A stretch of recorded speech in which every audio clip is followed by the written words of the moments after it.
jërë ngeen jëf yéen ñi safoo site internet bi di Buzz Actu 221 nuyu nañ leen bu baax jaajëfal leen ci kóolu tege sopp bi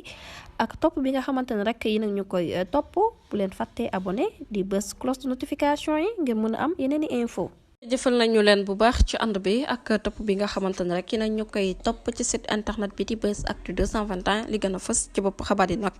dañu koy doo rek coowal 125 milliards de francs CFA ki di Tahirou Sarr nag daat nay wane caution dëgg ji nag moo di ab terrain bu toll ci 394 milliards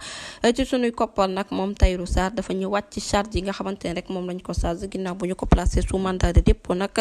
ci cadre instruction dossier bu 125 milliards de francs CFA moom am defar bi nag daat nay teg ci table ji ab caution boo xamante ne rek ci xayma toll na ci 419 milliards ci suñu koppar ngir mën a jot ak liberté moom sax dem na ba proposé woon nag ci boobule formule bu magistrat te nga xamante ne rek ci inspecteur bi nga xamante ne moom moo yor affaire am nag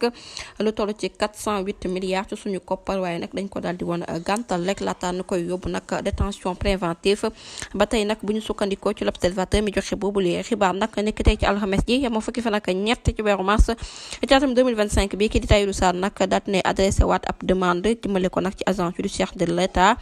ci naka noonu nag daat na koy jébbal lekk ab terrain ba nekk ci diwaan bu Mbaan toll ci 394 milliards ci sunu koppar ak benn chèque boo xamante ne 11 milliards la ak yeneen ñaari immeuble yoo xamante ne rek bi ñu ko évaluer ci xayma toll na ci 14 milliards ba tey bu ñu sukkandikoo nag ci journal bi lu toll nag fukki milliards ak benn rek daat nay topp ci proposition initiale bi nga xamante ne rek jotoon na ko def ba tey rek même source bi nag mu ngi daal di xam ne rek que ne terrain ya nekk ci diwaan bu Mbaan nekk na ab terrain boo xamante ne rek ne nañu ab ancien ministre bu bokkoon ci nguuru ko socialiste moo ko moomoon moom ci jëmmi boppam rek da ko daal di woon tayle ngir mën a am nag ab prêt bancaire ci naka noonu nag ginnaaw bu mu remboursé waatee boobule bor la ko banque bi saisir ba noppi daal di koy jaay kii di Tahirou Sarr moom mi nga xamante ne rek jamono ji moom boobule terrain ñu fàttali leen rek ngir renforcer waat nag lii di caution nag ki nga xamante ne rek moom mooy client am bi di Tahirou Sarr dafa versé woon ci dossier bi nga xamante ne rek moom moo bootu ci boobule rapport expertise ginnaaw bu ñu ko wanee na nag moom moo daal di moom rek boobule mbir ba tey bu ñu sukkandikoo ci l'observateur mi nga xamante daat nay joxe boobule xibaar moom nag pare na pour joxe signal waaye nag benn partie yu bien yi ci seen jëmmi bopp nag dañ ko saisiroon daal di koy denc ci paaru état du ñàkk dinañ ci ñëwaat ci yeneen i jotaayu xabaar jërë ngeen jëf ci ànd bi bu leen fàtte abonné